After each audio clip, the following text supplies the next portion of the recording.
Mau bertumbuh, kita harus bersedia menjalani hukum kesulitan. Maksudnya bagaimana?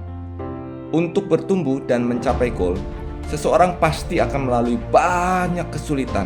Yang dihadapi adalah ketidaknyamanan.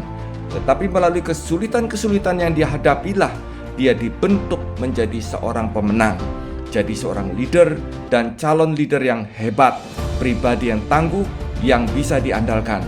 Kalau hanya ada kemudahan baru kita bisa bertumbuh, kita tidak akan bisa pernah naik kelas. Jangan pernah menggerutu ketika ada kesulitan, tetapi reframinglah keadaan sulit itu sehingga Anda jadi bisa melihat hal positif di sana. Jangan jadi pribadi yang menjauhi kesengsaraan dan kesulitan, karena menjauhi kesengsaraan dan kesulitan berarti menjauhi kemuliaan. Tidak akan pernah ada kemuliaan tanpa didahului oleh kesulitan dan kesengsaraan. Kalau mau mengalami kejayaan, harus bersedia alami jalan kesulitan, jalan kesengsaraan di awal jalan-jalan Anda. Mudah menuliskan goal dan tujuan, tapi banyak orang tidak menyiapkan mentalnya, dirinya untuk merealisasikan impiannya di jalan yang kadang membuat dia jadi sengsara. Jadi takut dong orang mau tulis impian? Ya enggak lah, karena ketika Anda sudah mencapai tujuan dan impian Anda sudah akan lupa semua dengan segala kesulitan dan kesengsaraan Anda. Anda bisa menertawakan semuanya itu. Sebaliknya, Anda akan memiliki banyak hal manis, hal indah, syukur dan tawa. Mulut Anda akan penuh dengan tawa dan keadaannya akan seperti bermimpi. Anda jadi bisa menertawakan semua kesulitan yang kau alami dahulu. Dan itu menjadi sebuah cerita indah yang akan menginspirasi orang untuk juga bangkit menjadi sukses, karena mereka juga akan mengalami jalan kesulitan dan jalan kesengsaraan. Jadi Anda dan saya harus membangun ekspresi kesediaan mental untuk menanggung apa saja yang akan datang, to endure whatever may come. Dan kau alami along the process mencapai tujuan Anda. Jangan lari dari kesengsaraan. Selama itu adalah kesulitan dan kesengsaraan yang bukan terjadi karena kelalaian atau kebodohan Anda. Anda dapat belajar dan bertumbuh justru melalui pengalaman yang menyakitkan. Anda menjadi kuat justru melalui peristiwa-peristiwa yang menyakitkan. Jangan pernah mengasihani diri Anda, dan jangan juga mau dikasihani dalam proses itu. Ubahlah setiap kesulitan menjadi kesempatan bagi Anda untuk bertumbuh dengan kuat. Hukum kesengajaan, the law of intention. Tidak ada pertumbuhan yang maksimal, tidak ada progres yang maksimal yang terjadi kebetulan tanpa effort. Tidak ada sesuatu impian yang terjadi tanpa direncanakan, diniatkan, diupayakan dengan sengaja. Kalau Anda mau jadi ade abadi, itu tidak akan pernah terjadi begitu saja. Tapi Anda harus sengaja menaruh niat Anda, bangun rencana Anda, taruh tindakan-tindakan, susunan-susunan tindakan. Tidak ada hari tanpa Anda pikirkan dan dilakukan dengan sengaja, dengan intention Anda. Hanya dengan demikian, kamu akan bertumbuh dan mencapai tujuanmu. Plan, rencanakan apa yang kamu harus lakukan setiap hari.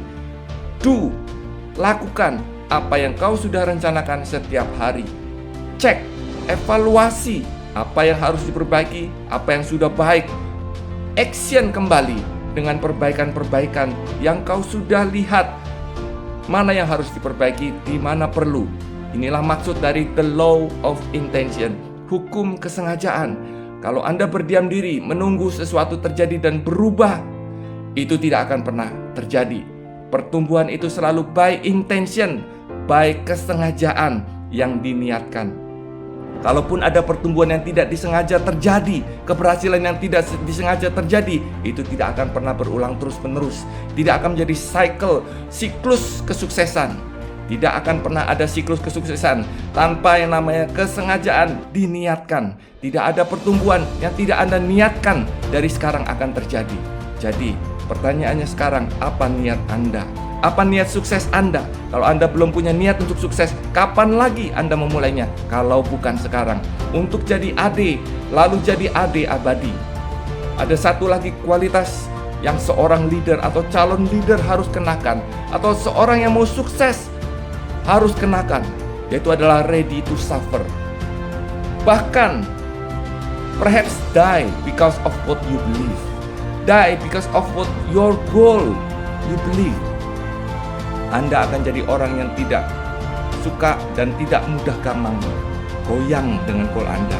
Company Anda, agensi Anda, diri Anda tidak akan mudah goyah melihat kompetitor, melihat ajakan orang untuk berpaling ke lain hati. To achieve his dream, everybody should wear his own yoke and harness.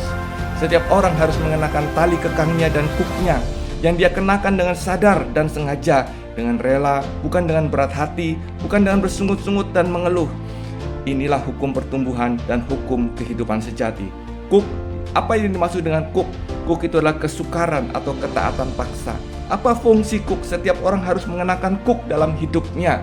Semua orang sukses mengenakan cooknya yang dia kenakan dengan sendiri, dengan dia sadar dan dia disiplinkan setiap hari. Fungsi cook adalah agar petani dapat mengarahkan langkah sapi atau kerbau yang dipakainya untuk membajak sawah. Cook itu membuat sapi atau kerbau taat kepada petani ke arah yang seharusnya. Siapa petaninya? Itu adalah tujuan Anda, dream Anda, goal Anda. Cook itu praktisnya apa? Itu berupa disiplin-disiplin harian yang harus kau lakukan setiap hari.